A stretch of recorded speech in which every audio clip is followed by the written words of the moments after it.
Okay, tambala na! At eto na sila, ang nag-iisang masugid na tagahanga ni Nicole Yala. Chris Chuper!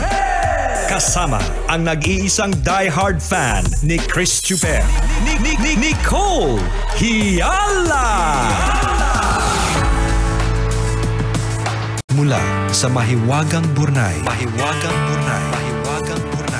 ang kwento.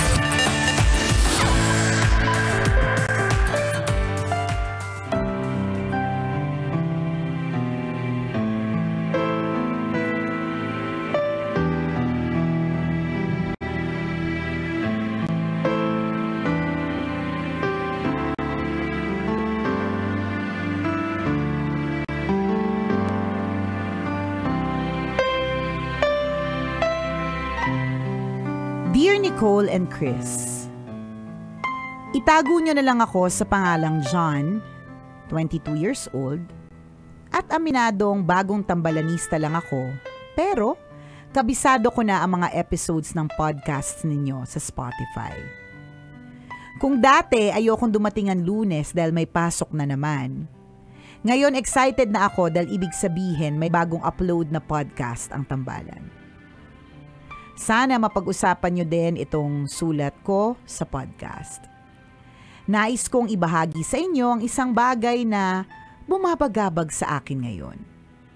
At sana ay mabigyan nyo din ako ng payo. Tambalan, nagsimula ang pagkabalisa ko nang mapagtanto ko na huling taon na pala ng pagiging estudyante ko.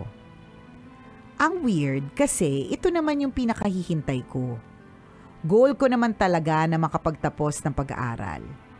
Pero ngayong ilang buwan na lang at aakyat na ako ng entablado para tanggapin ang aking diploma, nangangamba ako sa mga susunod na kaganapan.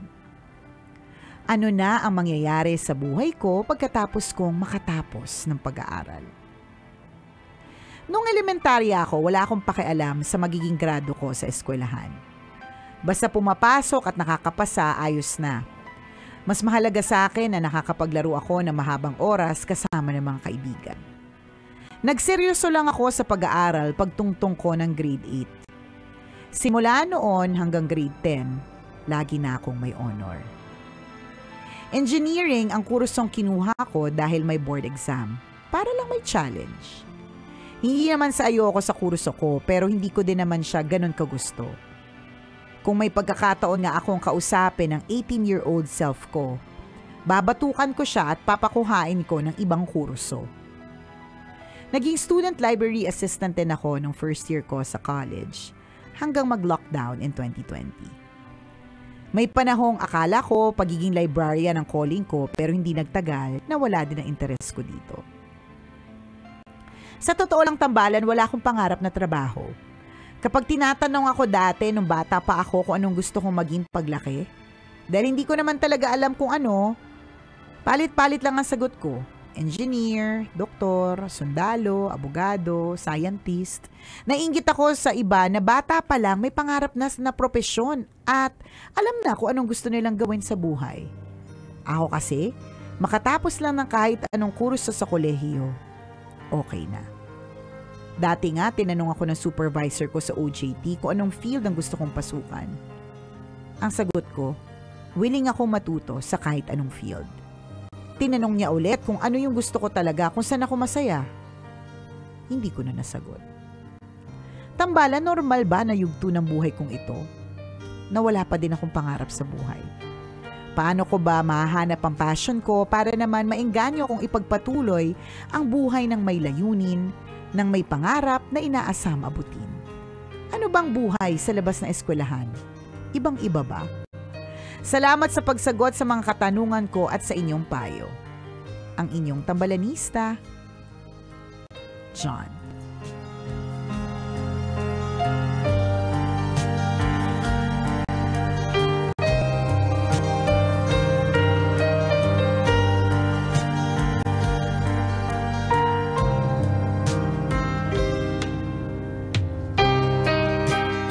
Tama ba, Gen Z, si John?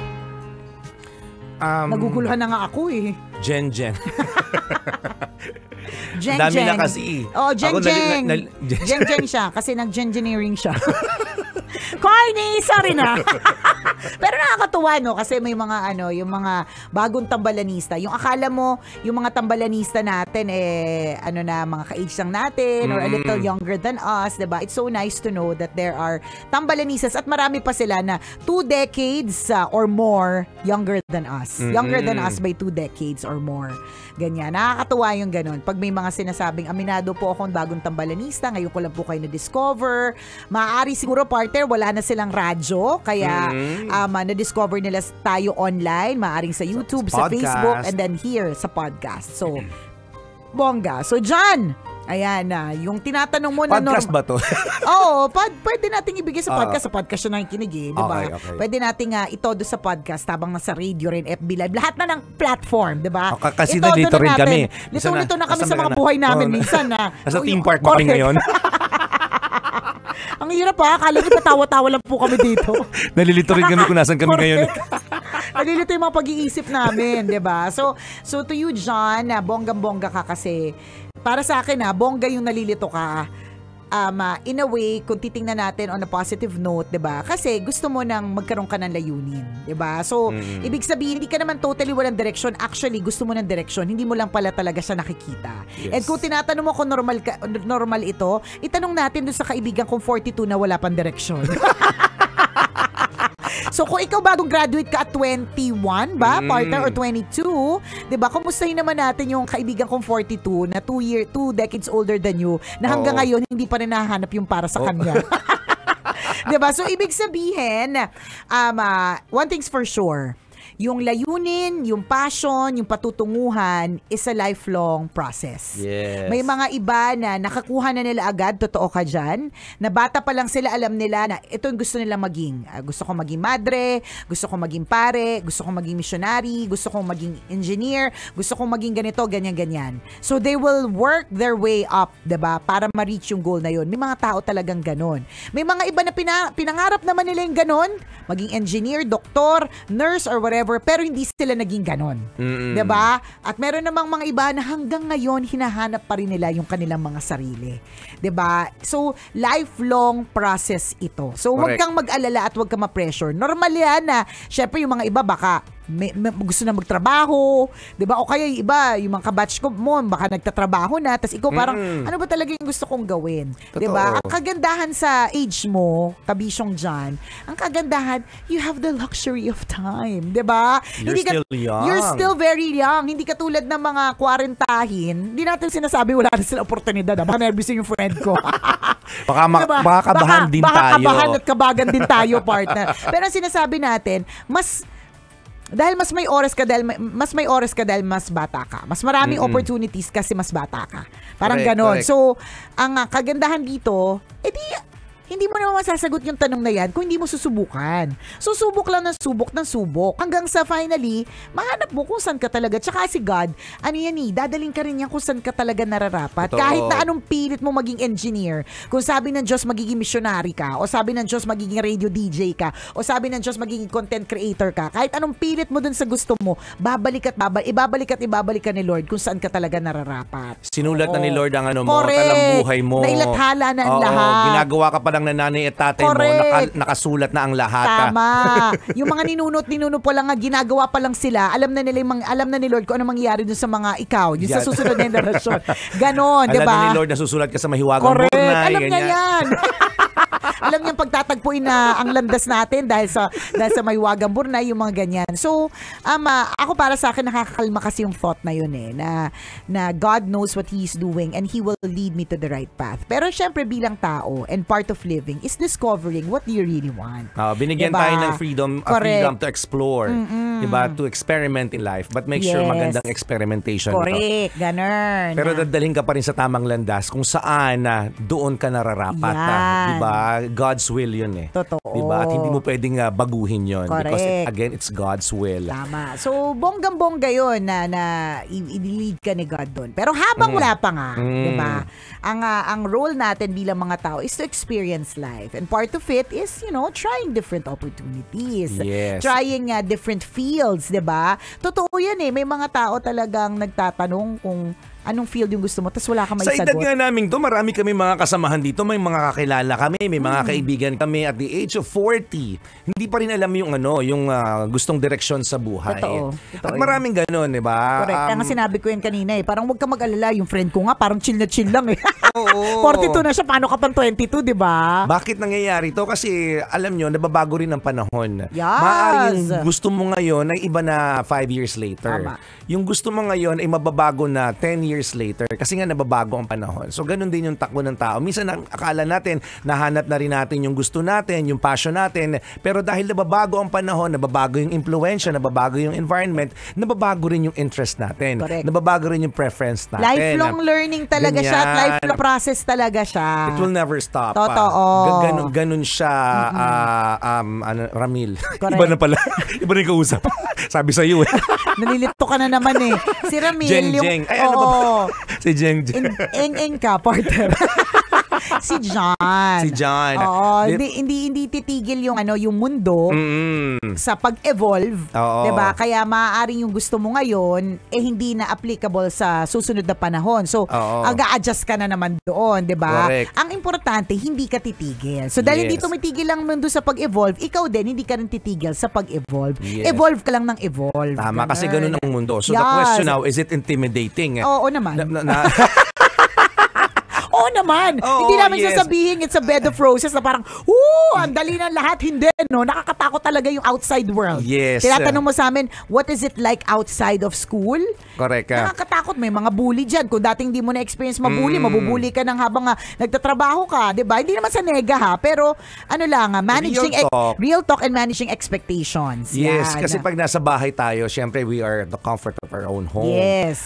Pag nasa school ka, you are protected. By diba? the four walls of the institution. Yes, but when you go outside, you will see the real world. Correct. Wala ka ng bubong, wala ka ng walls. Diba? Totoo. Totoo yun. Sabak na talaga kung sabak, mandirigma ka dapat. Yes, gera kung gera talaga. So, kailangan may survival kit ka dito. Tama. Kailangan you are equipped with so much tools, you are equipped with so much confidence, and kung ano mang maisip mo na para mailigtas ang sarili mo, ganun yung ganun ang labanan sa totoong buhay. Paglabas mo ng eskwelahan. Sabi nga ni Charles Darwin. Different people. Yes, diba? You'll meet a lot of people, and it's a mixture of a different mindset, different perspective na akala mo tama yung perspective mo, pero pag nakausap mo ang isang tao, iba pang tao, ay mas maganda pala yung perspective niya. Ugali din, ganun, akala mo ikaw na yung pinakamabait pero may mas mababait pa pala sa'yo.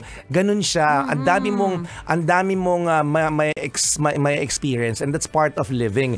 Doon ka bibigyan ni Lord ng freedom. Yes. Diba? To explore everything in life once you're out of the school. Kasi pag nasa school ka, you learn a lot of frameworks, maraming concepts. Theory lang, theory. Theory, diba? Mga theory lang ang lahat. These are all foundational. Magagamit mo naman siya. Principles lang ang lahat. Yes, magagamit mo naman siya kapag lumabas ka. Kaya yun nga sinasabi nila, diba? Tools ito. Kaya pag lumabas ka ng school, kailangan gamitin mo yung mga tools na yan. Application na nung pinag-aralan mo lang sa internet kung paano gamitin yung kahoy. Yan. At yung tabla, diba? Sa real world, paano to ihahataw. Correct. Yan, gamitin ganon. mo yan for you to survive. Kaya mo yan. Nakakatakot in a way, pero masaya rin naman. Kasi you'll feel good about yourself kapag nalagpasan mo yung laban na yon, yung challenge na yon. Diba? Sabi nga, at saka tignan mo na lang yung mga nagtatrabaho, okay naman sila, diba? Ganun na lang eh. Kasi natatandaan ko na nung high school ako, partner, natatakot ako sa thesis. Yung idea na merong thesis. Pero for college, so tinitingnan ko, parang paano yun? Paano yung thesis? Parang feeling ko hindi ko kakayanin. Tapos nare-realize ko, nag-graduate naman silang lahat. Ibig sabihin, kakayanin mo. So ganun din. Tingnan mo lang din yung mga nag-work. Diba? Parang iniisip mo, parang paano yun? Parang ka-nervyos, diba? Pero kung titingnan mo sila, ay, magagawa naman nila. Correct. So, ganun din yon, kabisyo nga dyan. Magagawa din yan. Okay, Doki? O, maya-maya pag-usapan pa natin yan. Muli ako po si Nicole Yala. At ako naman si Chris Chuper. Na nagpapaalala, una magdasal ka para mabuhay ka, pangalawa mag-toothbrush ka para mabuhay naman iba. Yun!